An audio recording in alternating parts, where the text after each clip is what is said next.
Grant, welcome to the Taste Toast Travel Podcast. I am very excited to have you here. We have known each other for a little while now in a completely different space of the world, in the grief space, I guess, if you will. I've talked about Oh that yeah. here on the podcast a little bit before and my involvement there, and have also been on each other's podcasts there. But we're having a totally separate conversation of all of that today. And I love that because you just have so much depth to you and some amazing life experiences. And this part of you that we're going to be talking about today, I didn't even know about you for the longest time. And then when we were just having a conversation, and I think we were just bonding over our love of coffee, you divulged everything you're working on to me, and I was like, we need to get you on the podcast and talk about this because this is amazing. This what you have experienced and what you are, spoiler alert, doing a documentary about is, I think, something people could be interested in doing themselves, or at least interested in hearing about and seeing it all sort of come to life. So, I wanna hand it off to you to tell that story, but first, just wanna welcome you to the podcast. I'm excited to have you. Yeah, thank you. I oh yeah, coffee's really something, isn't God, it? it's good. I I used to wake up every morning and I would put the news on because I thought like, oh, when you're an adult, you wake up in the morning, you put on the news and then you have your coffee. Yeah. And then it was always like something like I would always watch like the local news and it was always like a car crashed into the living room of a house in Dark. some town. And I'm like, this is not a great start to the day. But but I started to notice so what I did was I turned the news off. So Mm, I would wake up in the mornings and I changed my whole morning routine, which was I replaced watching TV with reading. mm. And I would read a lot of like I think you and I've talked about this before, like I'm kind of a sucker for self-help books and I would watch or I would read just I would just read like all this like nonfiction. Yeah. And I really started to feel this sort of experience I was having while I was enjoying my morning coffee. Mhm. And it was really like an eye-opening experience. Like it made me feel like I was finally at a place where I could just like grow more in my Yeah, life and yeah. like learn more things. There's also like an amazing like spiritual component Mhm. to it. So it would be a lot of like meditation and just kind of like centering myself for the day. And at the Yeah, time, kinda cathartic, really. I oh, absolutely. And at the time I had been like I was wanting to write a script for just another project I wanted to work on and I had never really been that much of a script writer. I mean, I write, but not like full scripts. And I just had this idea to press pause on that and explore this experience I was having with coffee. Mm. And that's sort of how the documentary, or I should say, documenting my coffee journey began. Mhm. Yeah. That's so cool. It really I think everyone does have such a ritual, sort of a routine, something, especially for anyone here that it loves coffee and is listening, it gives them something. And I think a lot of people, might joke like, "Oh yeah, I'm like addicted to it or whatever." But I'll just speak for myself for a second. I didn't start drinking coffee, truthfully, until like my very late 20s. Like I don't know why. I think I thought it was bitter. It was like all the things. When I started drinking wine, with John and I being in the wine industry, and like red wine, I think it like kind of warmed my palate up to it in like kind of a funny way. But I actually started drinking. I really did not drink it until John and I were in Italy.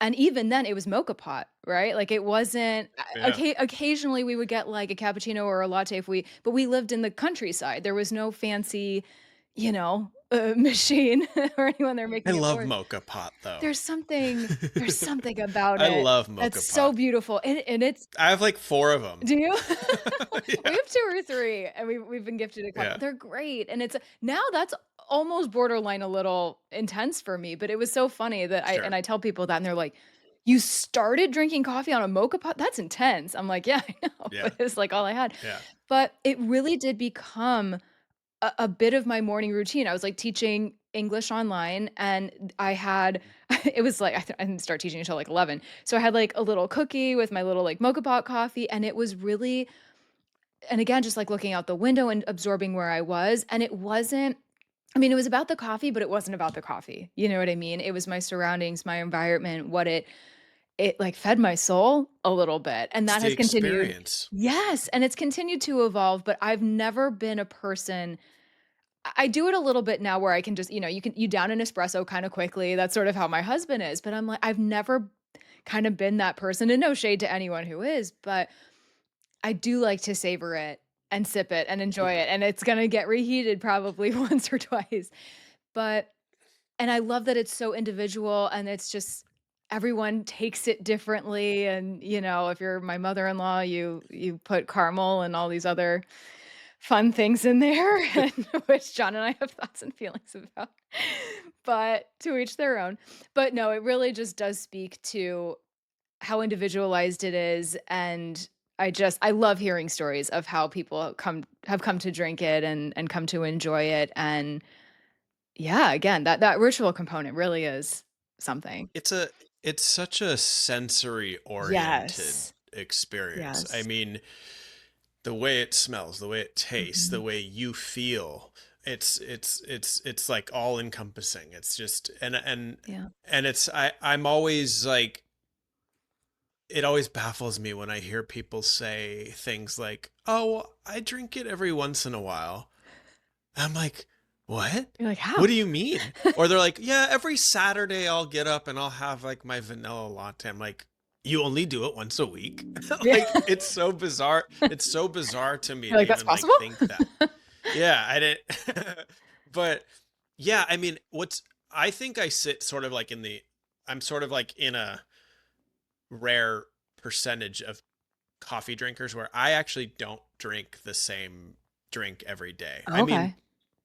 I do have like a go-to. I usually like I'm a big like Americano guy, Mhm. but like in the afternoons like I'll make like a short like maybe like a short latte or Yeah. like a cortado. Yeah, I was thinking cortado, Uh yeah. which I love because it's like just enough, you know, Mhm. to give you that nice little Little break cake, yeah. and then the little kick to get you through the afternoon and it's just enough to like sip and savor, Mhm. for a few minutes. Like if I can, I take I like to take sun breaks, so I'll sit outside and That's have so good for you. and have the espresso, or if it's a day where I'm like like especially tired, like I'll do a nappuccino, which I'm I'm not obsessed. sure if you've heard of Oh, that, I but sure in have. yeah. So I'll do that. I'll put the timer on for like 20 minutes and then wake up right as that caffeine is Oh hitting. my gosh, And that's you kind of get amazing. that extra boost. It's actually a really good feeling. Yeah, yeah. So talk to me then about so you have this kind of documentation of your morning and how, again, just this beautiful ritual around coffee. So how did this lead to ultimately this documentary, but especially because I would love for you to also talk about where you went specifically and what that experience was like, because I think for all of us travel junkies, I'm definitely interested to hear about that.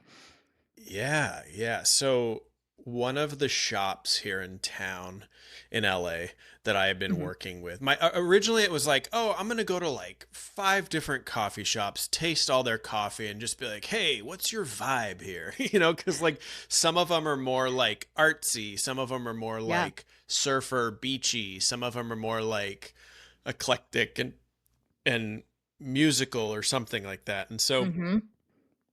that was originally kind of how I started, but one of the shops we went to in Los Angeles, I learned very quickly that they are like vertically integrated. So their family is from Guatemala. They still own the farm there where they farm their own beans, and then they obviously get them here and then roast them and sell them. And Wow. they're also a wholesaler. So I, as a filmmaker, I was like, well, I can't do that. I can't explore this without going to the farm. Obviously, So, gotta do your market research so, here.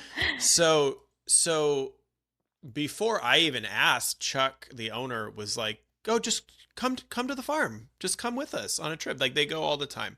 So I was like, "All right, let's go." And we went, and it was a pretty amazing experience, like to say the least. I mean, it's beautiful. Like if anyone can ever, if anyone ever has an opportunity to go to a coffee farm, whether it be in like South America or uh, maybe like Ethiopia or something like that, I mean, do it. Yeah, Um, I went to Kona. That's what this hat's for. I went to right. this Greenwell Coffee Farms in Kona, but and that was still like really pretty. It's not the same as the cloud forest in Guatemala though. Oh my Um, gosh, sure. it's just such a different experience. The most fun I had, and I it sounds like a joke, but they had this old pickup truck, like this old like 80s pickup truck maybe, and it had an old like stick shift, and it had like a cage in the back, and we stood in the bed of the truck and drove all the way up and down the farm, and I got to take my camera with me on that, and just riding that outside among the trees, there was waterfalls there. That was like one of the coolest experiences of my life. And I'm not someone who, I hate to say this on this show, like I have not traveled as much as I would like to. I went to Paris this year Mhm. and I loved that. And I like being other places. I just don't always like getting to the Oh other my god, places. you sound like my husband, you sound like John. He's just like, "The getting there, I could do without sitting on a plane for X amount of hours or whatever." He's just like, "You can Yeah, barely pay me to do." Meanwhile, I don't mind that, it depends how the trip goes, but he's like, "If I could sure. teleport there, like, once I get there, come talk to me, Yeah, like, I'm doing good." Yeah. I'm absolutely, like, "That's absolutely. fair." I'm the same way. That's so funny. So yeah, I mean, just like I had never seen anything like it Yeah. before, and it was so. I mean, we picked. I mean, for those that don't know, coffee grows on a tree, and there's Mhm. two kinds of trees. There's Arabica and there's Robusta, and Right. it's a cherry. People don't realize it's actually a fruit. Coffee is a fruit, and when you bite into it, there's two little seeds inside, and those seeds are what become coffee beans. Okay. And you can eat the cherries right off the trees. And we did when we were on the farm. And the coffee cherries are very sweet, like almost like it has like a little passion fruit uh, taste to it. Whoa. It's sweeter than a cherry. It's sweeter than like what a normal cherry would taste like. They're just not super like meaty, so that's why it's not like a fruit that we like indulge in. Sure. Uh, but it's so interesting because people don't. You tell people that, and every once in a while, you're like, "It's a fruit." It's so, and it is kind of confusing I'm learning things because today. I didn't know an I yeah, didn't know any of that. this is Coffee 101. Yeah, literally, that's the So title of this episode is the Coffee 101. mm, Oh my god. Serious? I didn't I mean, I knew that it grew on the tree. I know, like, up until the sort of the beans essentially are, like, in a little cherry type thing, but to hear the rest of that, yeah, I yeah, no, yeah.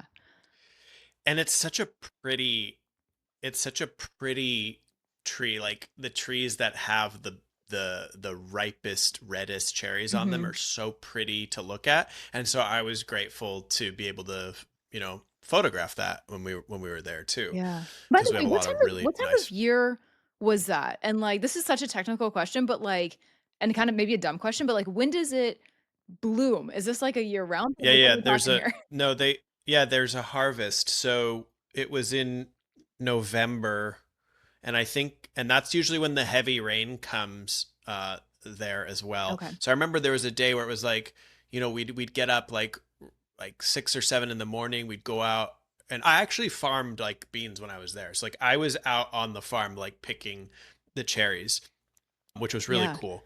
and you fill up, like you have like a basket that you wear around your waist, and then you just like pull like the darkest ripest cherries off, and then you drop them into the basket.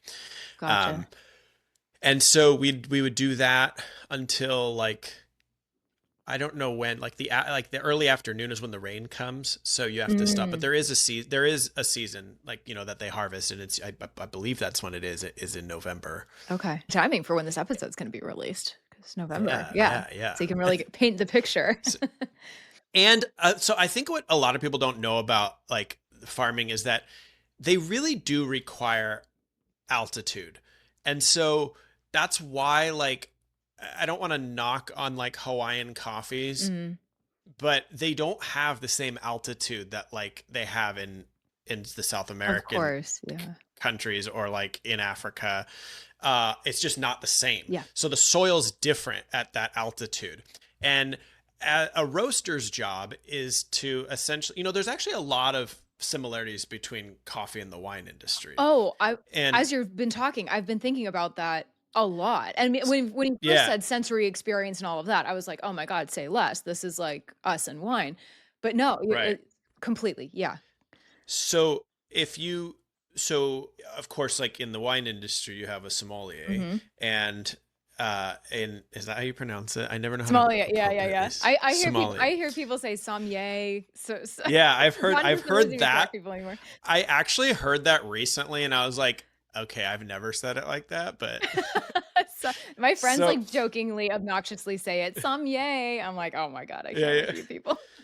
Anyway, yes, So in sommelier. the coffee industry, I would say sort of the equivalent to that is, they call it a Q grader, or like a master roaster. And Okay. like their job, and it's a whole certification process. Like there's a very small amount of Q graders actually in the country. Wow. This is like someone who can, like, just by smelling the green bean, they can kind of get a sense of like where, like what the soil was like, where it was grown. And their job when it's roasted is to bring out like the most flavor of where that bean was grown. Right. So you're tasting like that soil, you're all those notes that you're hitting. So like, for example, if you're having like a Guatemalan, like a medium roast, you're probably going to get some more like chocolatey caramel, more of like a longer finish in those tasting notes. Whereas like I've had, when we do tasting, which they call it cupping, Okay. um I had, what was it? We tasted a Kenya roast, Ooh. and I kid you not, it was like a grapefruit like bomb, just blast of like this like citrus in your mouth. And everyone's like, "Oh, what do they mix with?" I'm like, "They don't mix anything with it. No. There's no artificial flavors mixed with it. It's the Yeah. way it was grown and the way the roaster roasted it, Yes. is how you get those tasting notes." And it's so amazing because, like wine, when they're all lined up on the table and you're tasting them one right after. So the way we taste coffee is you slurp it. So like you would have like a spoon, like a soup spoon, and you dunk it in, and you just slurp it like soup. And the Okay. idea behind slurping is it aerates it more, so it He gets brightens it the air, up in your yeah, in your yeah, yeah. mouth. Okay. And so when you're cupping them, you really can taste the difference, like as you go down the line, just like how you would with wine too. You know how Yeah. like when you're wine tasting, they'll be like, "Oh, this tastes like your beef jerky in your grandfather's boot," and you're like, "Okay."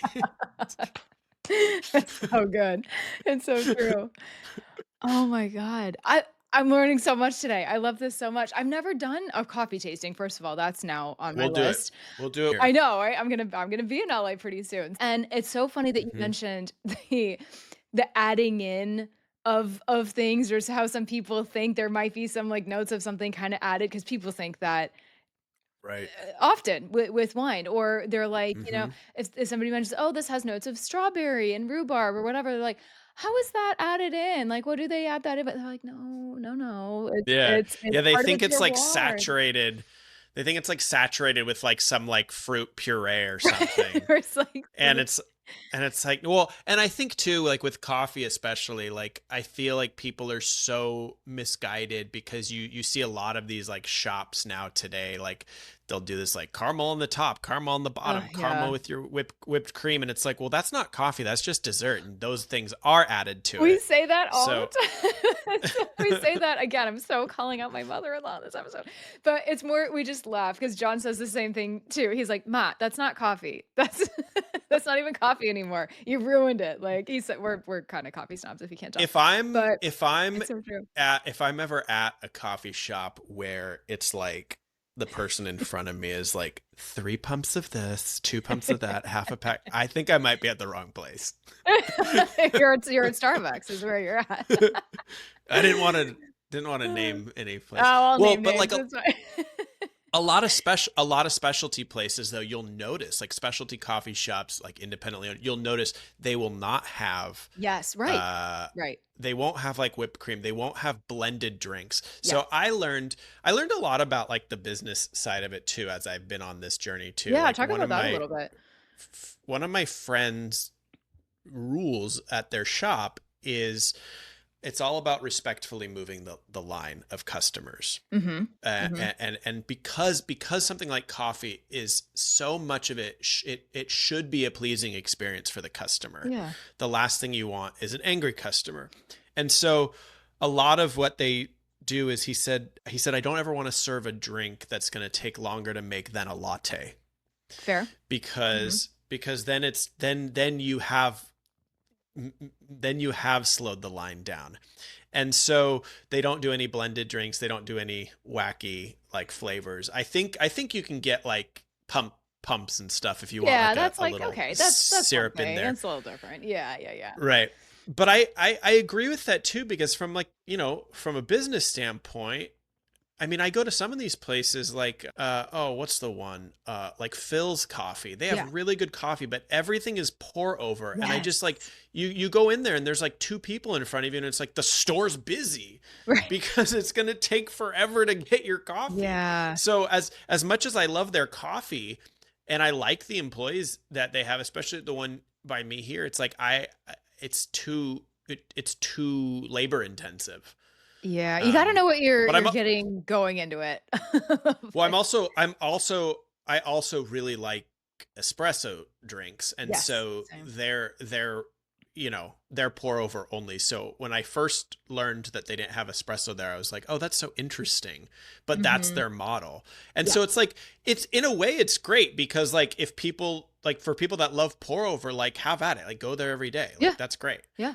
I'm more of a I guess like traditional like you were kind of like how you were saying earlier like with like Italian coffee, like I love espresso. Mhm. I No, love we're espresso. traditional too. Yeah, Yeah, I love espresso based drinks. me too. I'm very I read one of Howard Schultz's books a few years ago, and I remember him saying how his drink he would always have just a little to no like milk or cream, Mhm, because mhm. for me I'm the same way where it's like I always want it to be coffee forward. Yes, And yeah, and then the cream or the milk is just a complement yeah. to that and not the other way around, because like I've been let down so many times when it comes to like lattes where you just get in, you're like, well, that's just a glass of milk. It's milk. Yeah. Yeah, it's like, let's just call a spade a spade. No, it's so true, or it's like we've done it where we, like, accidentally got the wrong size. Like, we did go to a Pete's or a Starbucks or something, get whatever, and we'll typically get maybe, like, a flat white because it does have a like, kind of a different ratio, but then, yeah, God forbid you get one where it's like, it really it's too much milk. It's I like, it Yeah. really takes away the coffee, and that's again, no shade, everyone likes their coffee how they like it, if because I mean, the point is, and especially with espresso, which is why I don't wanna speak for all of America, but I think some of us are in the minority with that. You don't John will literally go to Starbucks and order an espresso. How many espresso orders do you think they're getting a lot of the time? Maybe not so No, much in the morning, but if we're, like, around and he wants something in the afternoon or whatever, they're probably like, "Wow, he's different." Like, I know. Uh, It's so and it's true. fun And yeah, it's it's funny. so different like when it's such an Americanized thing like to have Yeah. these types of like iced drinks and stuff. Like I mean when I was recently in Paris, and Mhm. I love I love cafe culture, Oh, yes. and and it's hard to replicate that, like what they have in Paris back here. You just Um, can't. you know, there is really good coffee in America. Like that's Yeah. not what I'm saying, but just the community, the culture of it. Whereas like, you go to any of these shops and all the chairs are facing out, it's like Yeah. you're facing the street. It's almost like everyone's waiting for the show to start, That's an interesting like it's all faced observation, out. yeah. Whereas here, this is everyone at the coffee shop. Yeah. Don't don't talk to me. Let I'm me enjoy. I'm I'm Mhm. working on my script. Yeah. And it's so interesting. Like I like the coffee shop that we go to here, like they don't have Wi-Fi, which I think is Mm. amazing because it promotes community. Yeah. And I think humans on a fundamental level want community and need community. Yes. And that can be through travel and food and culture, or even like in our aforementioned grief community, Yes. which That's it's what I like was thinking. we need that. Humans just need that on a fundamental level. And so when you see some of these more independent places that are promoting it, it's really nice because I think there's a real craving among humans, whether we know it or not, especially now, to detach and just sit and be present with your coffee and with other people, which, getting back to like what we've been documenting this last 6 years or so, Mhm. was the human interaction. And Yeah. that was something that I really wanted to explore, and I'm grateful that I have been able to explore it with so many different people, like from comedians to actors and musicians. Like I've just been able to sit, and some of them we've tasted different coffees, some of them we've made coffee at home with them, some of them we've been in the roasting room, and it's just like all these different experiences, but it all comes back to how we interact as humans with one another over a cup of coffee. Because, Yes. like, I've said this so many times, but like, if we were all to go out for lunch or dinner, it would kind of be like once we finish the meal, then we'd like pay the check and then that's it, we're done. Whereas Mhm. if we were all having coffee together, and I know you and I can talk for a very long time anyway, but As but we like do. but like our coffee could be done and we would still be sharing that experience with each Yes. other, Yeah. you know. No, that's so So true. there's just something about it, and I think like I joked that last year. I was like, maybe like the politicians should like debate over a cup of coffee, like just Right, sitting, sit, relax, enjoy just yourself. sit. Low pressure, Yeah. low intensity, like, not, like, standing at a on a stage and, like Right, right.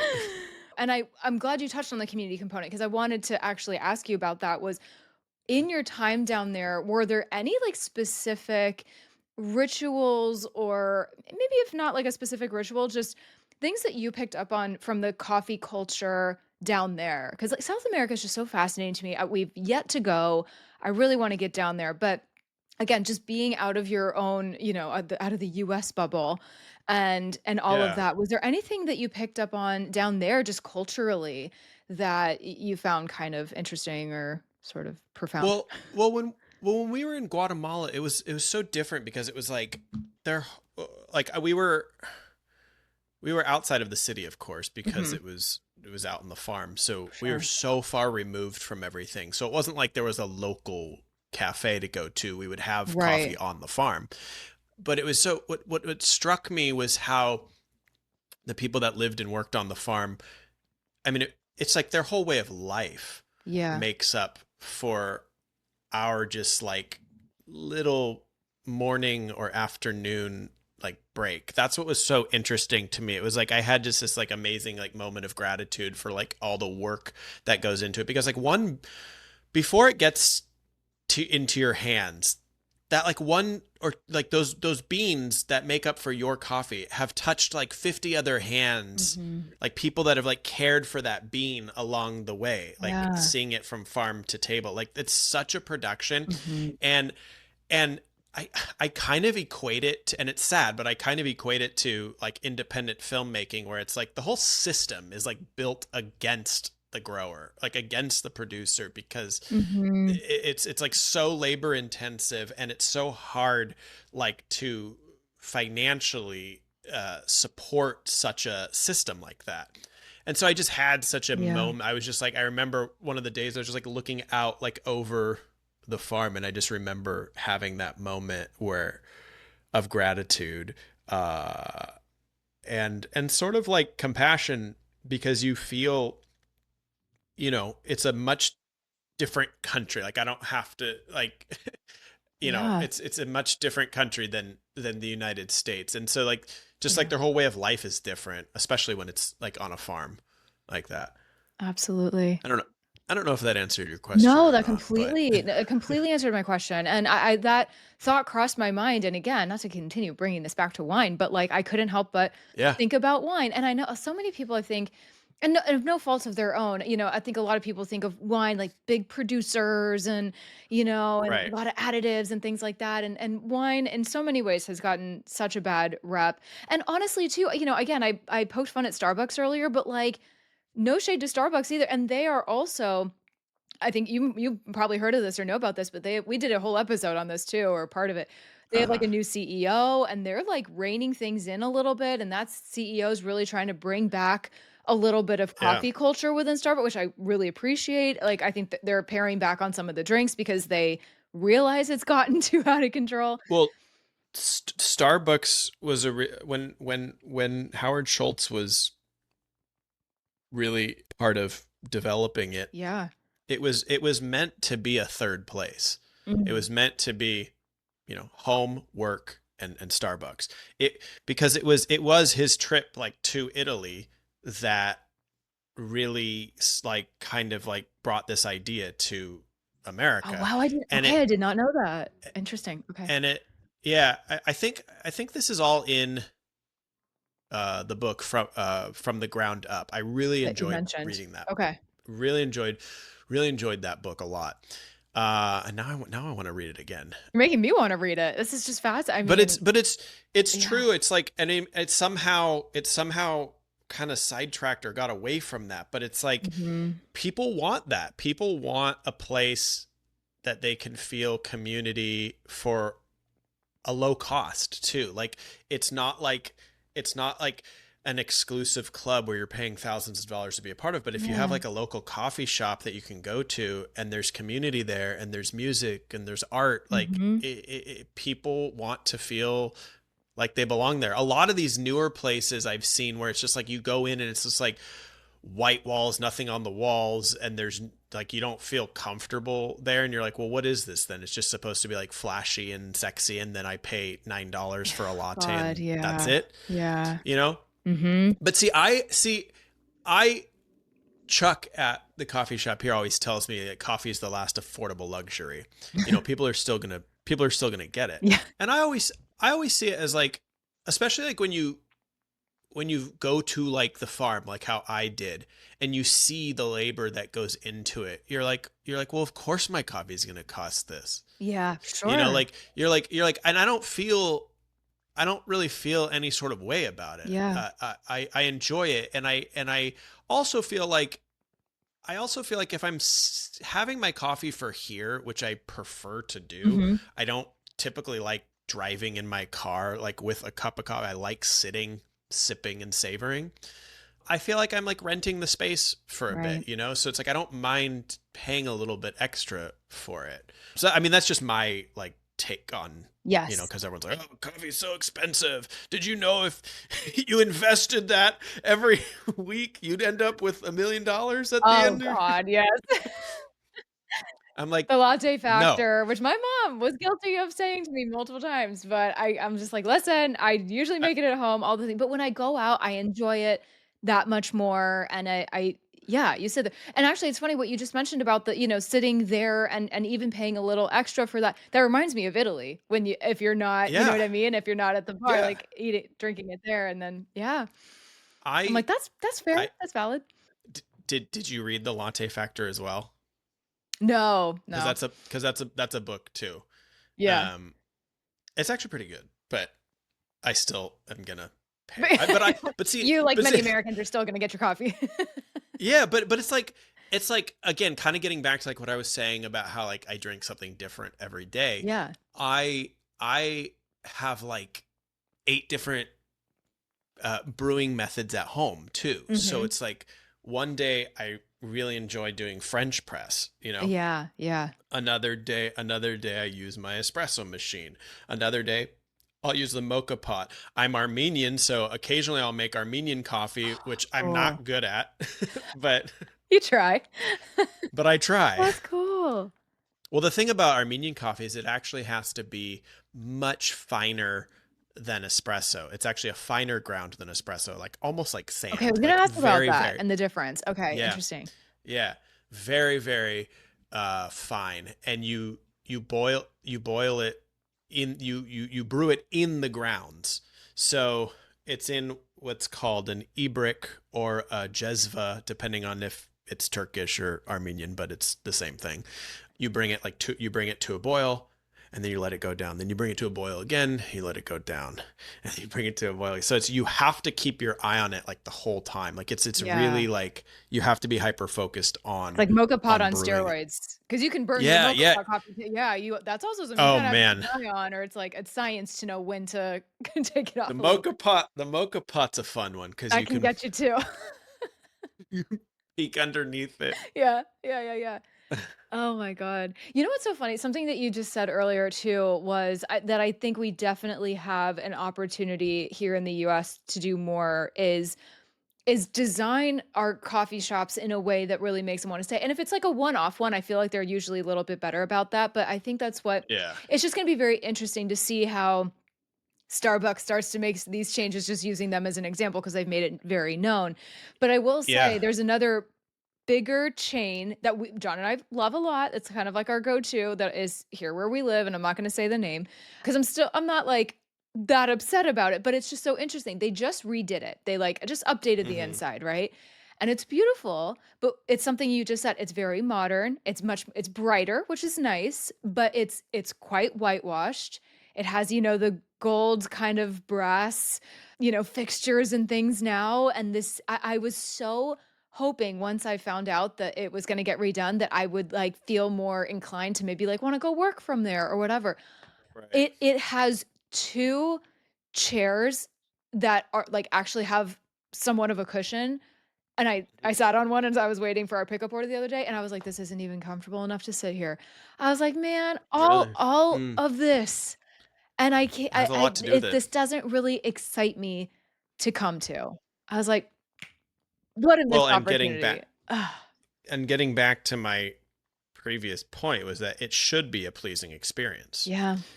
And so if you're not going to be comfortable there, you're not going to enjoy the coffee as much. A lot of the times it has to do with the elements that make up for a good coffee experience. Now, don't get me wrong, like I want really good coffee. I want really good espresso. Mhm. And at the same time, if it's not because people always ask me, "Oh, where do you get the best? What's the best cup of coffee?" It's to me that's not the question. It's like, what's the best experience? You Mhm. know, a lot of times people always think that they had the best coffee in Kona or just in Hawaii, and then you go, "Oh, really? Were you gazing out like over the ocean?" Like, I mean, of course it was amazing because you didn't have a care in the world. You were on Yeah. vacation. Like, of course it was great because you had a great That reminds me experience. of John and I drinking coffee in Hawaii actually in the last year or 2. It's true. There's something to that. So, I mean, like when I was in Paris and I'd order an espresso in the afternoon, uh, it was great. Mhm. And at the same time, I was like, this is great. The experience is great because we don't have anything to do right now. We don't have to get to work. Yep. We don't have any, I can sip and savor this just how God intended. Yeah. Yes.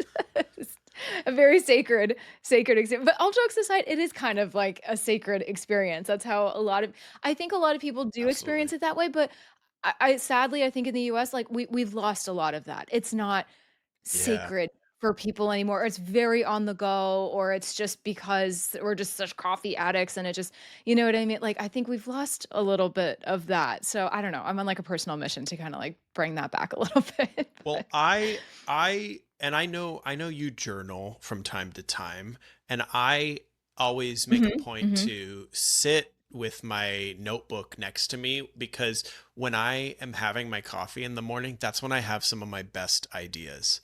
Like that's when I have some of my Yeah, best yeah. like that's some of like when I come up with some of my best work to like implement into like a new project or just Mm, anything, like any like goals that I want to accomplish. And for me, I'm a big like list person. I always make lists. So a mhm. lot of my notebooks have lists in them, and they can be like on the same list. Like you'll see like some giant goal that I'm trying to accomplish, like maybe like a big like a trip, a place I want to go to, or a trip I want to plan. But then Yeah. you'll also see a small like another one at the bottom that'll be like, oh, I heard this song yesterday, and I want to record it. I want to cover that song or something like that because Mhm. I'm a singer too. So it's like there'll be all just a variety of different things on that list, and it all happens because I'm allowing myself to be present in that moment when I'm having that coffee Yep. and just seeing like what comes through. Like I'm always baffled by like where are the thoughts before they come into your brain, Right? like Yeah, that's deep. I love that. You're like, "Where am I getting these downloads? I don't know, but, yeah, yeah, like, what role is the coffee and the journal and the notebook and the perfect pen, exactly. play?" It's like this beautiful, and you hit the nail on the head with the environment because, again, I'm gonna bring this back to wine for, like, the 50 millionth time today, Yeah, but yeah. it's so I have to call this out because of just where we live, being around so many wineries. I cannot tell you how many times where we've had wines that were just okay, some really not good, or Mhm. just kind of mediocre, whatever, nothing to write home about.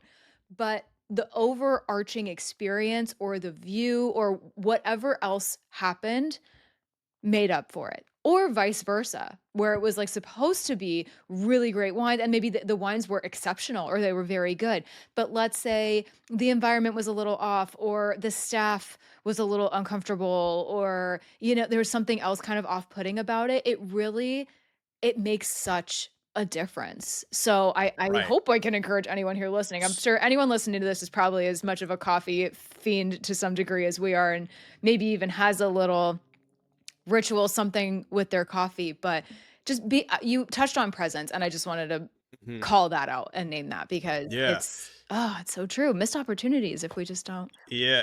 you know. I you said something that reminded me of one time when I was tasting coffees. Uh I said similarly to what you're just saying. And this might surprise you, but I said I tried one of the coffees and I said that just tastes like a cup of coffee. Mhm. And he said, but sometimes that's what we're going for because a lot of people may not have like as eclectic of a palate as you or I. Absolutely. Fair. And so that actually is a great representation of what a lot of people expect a cup of coffee to taste like or a glass of wine. Right. And so many times they do it purposefully, like they do it intentionally because it'll be served in a setting that is pleasing, Yes. and it doesn't have to be anything like overly I don't want to say exciting, but anything like overly exotic per se. But Yeah, I yeah. like trying different like I like tasting ones that like anytime I try a new place, I want to know what their espresso is like. So I usually get Yeah. an espresso or I get an americano Mhm. again with like little to no milk or cream or anything cuz I just want to know Right. how it's done there. So but that's Really just allow me. that to I come know I through. know everybody's different. Yeah. No, so true. And again, like I will say again, respect the differences. But yeah, you've just been able to, I think, and will certainly enlighten me, but hopefully everyone here of just, there really is such a beauty, and I relate this to wine too, really Yeah, sometimes coffee's really bitter, and I can understand why we kind of maybe water it down one way or another with milk or whatever else, but it really is such a beautiful fruit at the end of the day, and Mm. very much like wine in that it comes from the earth and really allowing the terroir and everything to really, like, speak through that, and so, yeah, being able to taste like that is probably like you said, it's such a sensory experience, and I have to say this is so cute. Our daughter, we get Illy coffee a lot, I and love Illy it's coffee. very good. It's our good Yeah. go-to, and then if we don't have it, we have some backups, but we do get that a lot. And it's like one of those ones where you kind of like it's like a soda can, right? You like pop it off and then you Hmm. can like open it, whatever, and the can. And anytime we open it, all three of us, we like I don't know how we've started doing this, but either John and I will open it, but we will not open it until all three of us are in the same room and we will open it so all 3 of us can get the first whiff of it when it's open. Because God, it's so good. And we Well, started that's part. doing it with my daughter, and she's so cute because now she's gonna be 2 in January, but she'll go like, "Mm," like, she does it now, and she appreciates and I think because she's probably just I mocking love us, it. but I'm like, "I hope you really enjoy that." Like, I'd be a very proud parent if that's Yeah. you're actually having that experience and kind of enjoying it. It's just so cute. I It's love that. bonding. It's part, I mean, that's Yeah. part of the tasting experience. So we have all the coffees lined up. We we smell them first as whole beans, Mhm. then we grind them, then we smell them again as grounds. Wow. And the way you smell them is like you take like quick little like inhales, like kind of like a dog sniffing Mhm. something. That's kind of the way I've been taught to smell That coffees. makes sense. Yeah. I think I've heard that. And then we brew them, and then we smell them again, and then we break the crust after it's brewed for a little while, and that is pretty amazing experience Oof. to, Yeah. to say the least. What a I always love what a I always love process. doing that. Oh my god. Yeah. Yeah, that's, like, involved, but, like, in the coolest way, and to do that from a place, not that you couldn't do that from any state or, like, anywhere in the US, right? But, like, to be on site in Guatemala where you were doing that with the people that are, you know, own the land, work the land, it just oh, what an experience. Wow. Yeah, yeah, I'm very grateful for being able to do that, and even like going even like this year when we went to Hawaii, we went to Kona and we Mhm. went on a tour. We went on a walking tour of a farm on Kona, and Oh, cool. that was really cool too. Yeah. It's different. Very different. It's different, but it's cool. Like I said, if anyone ever gets an opportunity to go to a coffee farm, just do it. Yeah. It's really cool. 100%. As we start to close out, I'd love to hear from you just in terms of to bring it back to the documentary really quick. Even if you don't have an exact time of when it's going to be launched or anything, but like what could people expect to see? You've talked a bit about it today, but sort of what was your why with doing the documentary and kind of like what was the story you wanted to tell there and, you know, when people will get to watch it, what can they get out of it? Yeah. So the first part of it is like we're wrapping it up this year, and it's probably going to be broken up into like maybe like six different parts, Okay. each like exploring like a different part of coffee. So like one is going to be really focused on the farm, one's going to be more focused on tasting coffees, Oh, I one's going to love be more that. focused on the human interaction, and one's going to be more focused on just like having coffee at home. Like when was the last time you just like had a friend over your house for coffee, you Oh know? my god. I mean, Couldn't tell you. Like, I was but about I love that. yeah. Like I like when I have people on the podcast, I my newer thing is like I'll make a cup of coffee, or we'll get coffee and then we'll go into the studio and share that I experience, love that. which I really like. And to answer the other part of the question, I wanted to explore, like I wanted to know what it would be like for me, for Grant, to travel from farm to table. Mm, You mhm. know, I didn't really want to make a farm to table documentary because that exists. That you can Yeah. find, you know.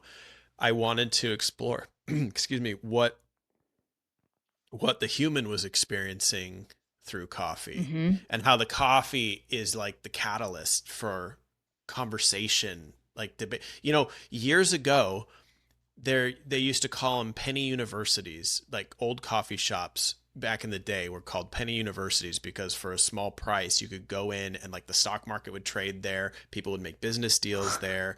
You could learn about other things just by being there because it was such a melting pot of different parts of town. And I think some specialty shops are kind of almost back to that now. Like Mhm. it's so interesting. Like you go there and it's like some of them it's like this old lady like knits things that are being sold there, or there's like paint, like a local artist will have their paintings for sale. um Yes, yeah. Musicians will be there, like they have jazz. They have a jazz band that plays in the mornings at the coffee shop over here, and it's such an amazing thing because you never think about that. You never think about like, wow, that's a really nice way to like start my day. Is like there's jazz music playing in the Yeah. morning where it's like crisp out and a cool like fall morning. It's I it's love wonderful. It's that. so pleasant, Yeah. and it's live. It's real. Right. I love that. I love the human experience part of it. I love that it sounds like you're gonna be kinda splitting it up a little bit just to really be able to hone Yeah. in and focus on sort of each thing and give it its own, time and attention that it deserves. Hmm. Yeah. Amazing. Well, I'm truly so excited to see that, and I wasn't sure if it was gonna be finished up this year, so I'm excited to hear Yeah. that I, and I just watched some of the footage like yesterday, and I really, really uh-huh. like it. Because like I said, like I filmed with like some Excellent. comedians and some TikTok stars and some actors, and it was just like really fun. It's so That's fun. awesome. Yeah. Great. Oh, well, I'm very excited. We will definitely let this community and everyone here knows when it launches. But Grant, thank you so much for taking the time today. First of all, to educate, because if no one else here listening, I certainly learned several new things today. Oh, cool. But Good. also just sharing your story and how this amazing documentary came to life. And I think it's gonna really this is what I love about this podcast and these conversations. It just takes us out of our norm, out of our bubble, and in this case to Yeah. Guatemala. So this is so cool. Absolutely. Yeah. Thank you. Thank you. I appreciate it. And by the way, if people want to get connected with you, either with this specific documentary or just you, or even some of the grief work that you do, because you also have a phenomenal documentary already, and then one that yours truly is going to be in here pretty soon, where can people find you and get connected with you? Instagram if you want the kind of like more buttoned up Grant, and on TikTok if you want the more wild More version. But unhinged. yeah, I think it's just at my name at Grant Garry on Perfect. Instagram. Awesome. Um, We'll link yeah, it but all. check out meet me where I am. Yeah, it's a phenomenal film, you guys. Again, I know it's not travel, taste, or toast related here, but it really is such a beautiful film, and grief touches all of us, right? And that is something that I've honestly bonded with over, with people, not only just the grief portion, but the travel portion. We've talked about that here on the podcast here a little bit as well. I have a whole episode on that, and so in such a funny way, they're kind of intertwined, and traveling and doing all these things can be very cathartic, whether you've lost a loved one or anything else. But your that documentary of the poster right behind you for those watching on video, it really is so powerful. So definitely go check that out too. That will all be linked in the show notes. But Grant, thank you again. I really appreciate you Thank coming you. on.